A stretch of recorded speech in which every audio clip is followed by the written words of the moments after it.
En este vídeo vamos a comenzar a dar secuencia a los pasos necesarios que tenemos que realizar para llevar a cabo un proyecto de manera satisfactoria, luego volcándolo a cómo funciona nuestro programa Microsoft Project.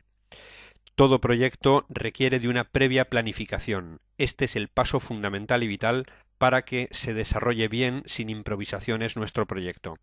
Los pasos iniciales a seguir para una buena gestión y planificación bien podrían ser estos. Lo primero que tendremos que hacer será definir la lista de tareas que componen nuestro proyecto, es decir, qué actividades se van a desarrollar en el tiempo desde una fecha de comienzo hasta una fecha de finalización para llevar a cabo el proyecto y así obtener el resultado final. Los hitos ya sabemos que son esos puntos de control a lo largo de la vida del proyecto que aparecen o podemos marcar en determinados momentos de su vida. Después de definir esa lista de tareas, lo que tenemos que hacer es estimar qué duración van a tener esas tareas, cuánto van a durar en el tiempo, cuál sería su fecha de comienzo, su fecha de finalización, pero inicialmente su duración.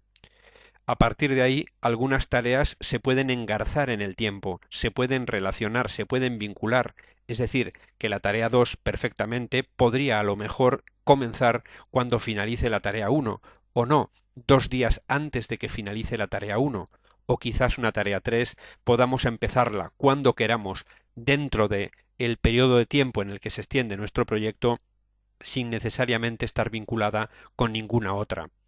Una vez establecidas las relaciones, podremos esquematizar nuestro proyecto, es decir, desgranar las tareas en subpartes, esquematizar el proyecto en fases y cada fase componerla por una serie de tareas.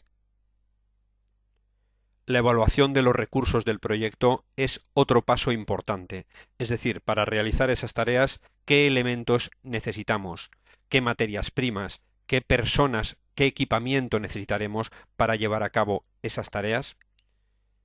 El sexto paso bien podría ser asignar los recursos que hemos censado en una tabla de nuestro programa Microsoft Project a cada una de las tareas. Pensemos que una tarea puede estar desarrollada por varios recursos o quizás una tarea esté simplemente asociada a un solo recurso. Optimizar la estructura es una actividad fundamental.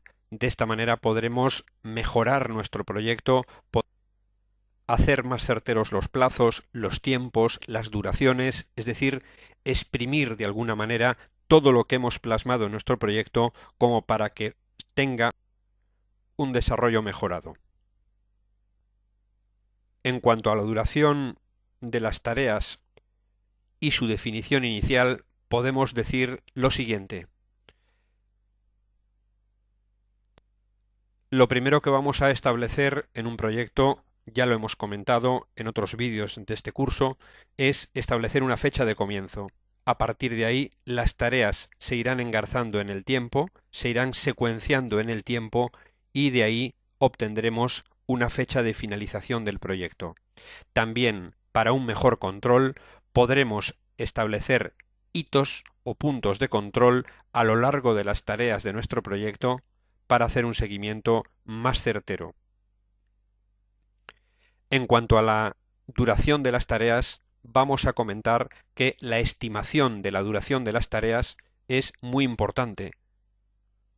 La estimación de la duración de las tareas la podemos llevar a cabo teniendo en cuenta alguno de los siguientes métodos. El estimar las duraciones por historia es algo que consiste en establecer una consultoría para documentarse sobre similares proyectos que hayamos realizado en nuestra empresa con anterioridad. Es decir, si tenemos una historia de proyectos similares que hayamos realizado, podremos estimar las duraciones de una manera más eficiente a si no tenemos ninguna historia, si no tenemos ninguna experiencia en trabajos o en proyectos similares.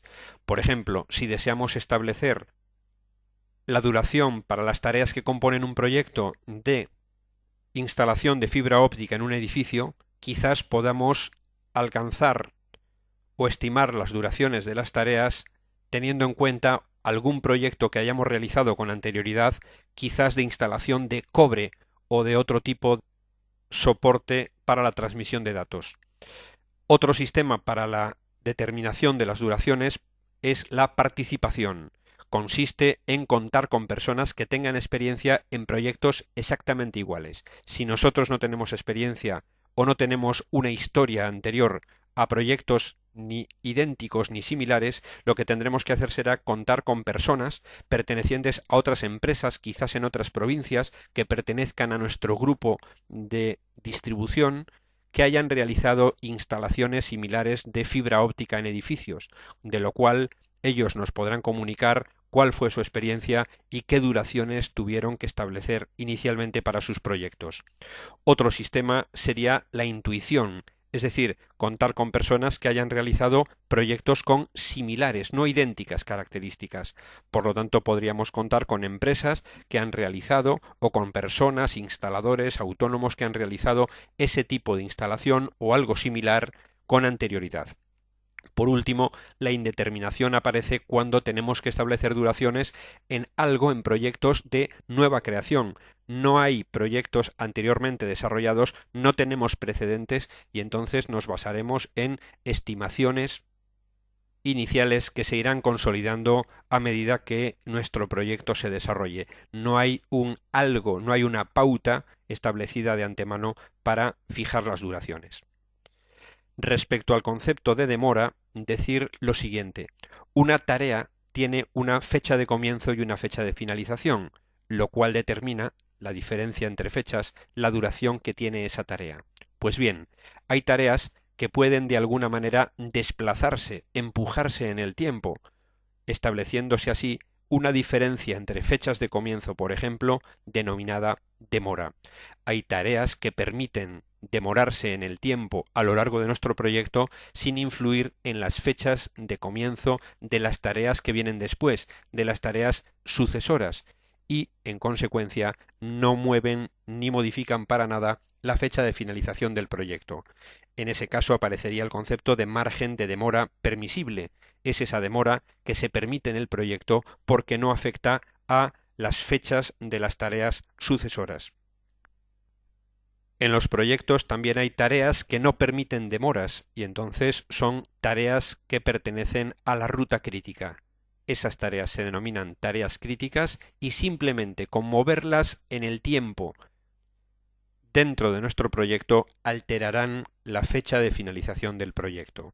Veremos también en sucesivos vídeos y en sucesivos conceptos del curso que el engarce entre tareas puede permitir, en algunos casos, lo que se ha dado en llamar las posposiciones, es decir, que una tarea que comienza cuando termina la anterior puede, a su vez, empezar con un delay, con un retardo, con un retraso respecto a la fecha de finalización de la tarea predecesora o con un adelanto.